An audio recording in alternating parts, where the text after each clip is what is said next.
അമ്മയിൽ ദീർഘകാല എക്സിക്യൂട്ടീവ് മെമ്പറായിരുന്നു. ഇപ്പം എനിക്കൊക്കെ അമ്മയെ ഇപ്പോൾ കാണുമ്പം സങ്കടം വരുന്നു. ഈ ഇലക്ഷൻ വന്നപ്പോൾ എനിക്ക് സങ്കടം തോന്നി. പല രീതിക്കും ചെളിവാരിയിരുന്നു. എത്രയോ ആളുകളുടെ ജീവിതം അവിടെ ഉണ്ടോ. അന്നൊക്കെ ഇരിക്കുമ്പോൾ കൈനീട്ടം കൊടുത്തൊരു വ്യക്തിയാണ്. അറിയാലോ ആ അമ്മയുടെ ഇലക്ഷൻ ഇപ്പോൾ എങ്ങനെ കാണുന്നു? ഒത്തിരി വാർത്തകൾ ഞാൻ കണ്ടിട്ടുണ്ടോ? സത്യത്തിൽ ഒരു 2023 ഒന്നും വിട്ടു നിന്നിട്ട് ഞാൻ തിരിച്ച് കയറാൻ പറ്റിയിട്ടില്ല. ബിക്കോസ് അത് കഴിഞ്ഞ് ഒരുപാട് കോലാഹലങ്ങൾ നടന്ന് ഞാനിവിടെ ഇല്ലായിരുന്നു, ഞാൻ US-ലായിരുന്നു.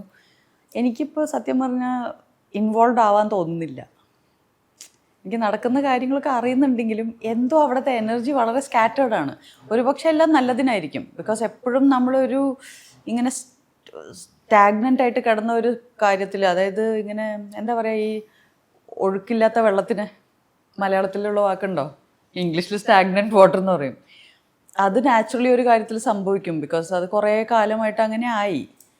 അപ്പോൾ അതിലാ ചേഞ്ച്, ഒരു എല്ലാം കൊണ്ടും അടിമുടി മാറുക എന്ന് പറഞ്ഞാൽ, ഇപ്പോൾ ഞാൻ 2023 ആളല്ല 2025 ഞാൻ. അപ്പോൾ അതിൽ കുറേ കോലാഹലം ഉണ്ടായിട്ടാണല്ലോ ഈ മാറ്റങ്ങളൊക്കെ ഉണ്ടായത്. അപ്പോൾ അങ്ങനെ വിചാരിക്കാം നമുക്ക്. ശുഭാപ്തി വിശ്വാസത്തോടു കൂടി തന്നെയാണ് ഞാൻ കാണുന്നതെല്ലാം നന്നായി വരും. ഇപ്പോൾ ആ ഒരു ചേഞ്ച് ഓവറിൻ്റെ എന്തൊക്കെയോ നടക്കുന്നു, കുഴപ്പമില്ല, ഇതെല്ലാം കൂടെ കലങ്ങി തെളിഞ്ഞ് നന്നായി വരും തന്നെയാണ്. വിഷമം തോന്നി തുടങ്ങിയല്ലേ? ഇല്ല, എനിക്ക് വിഷമമൊന്നുമില്ല.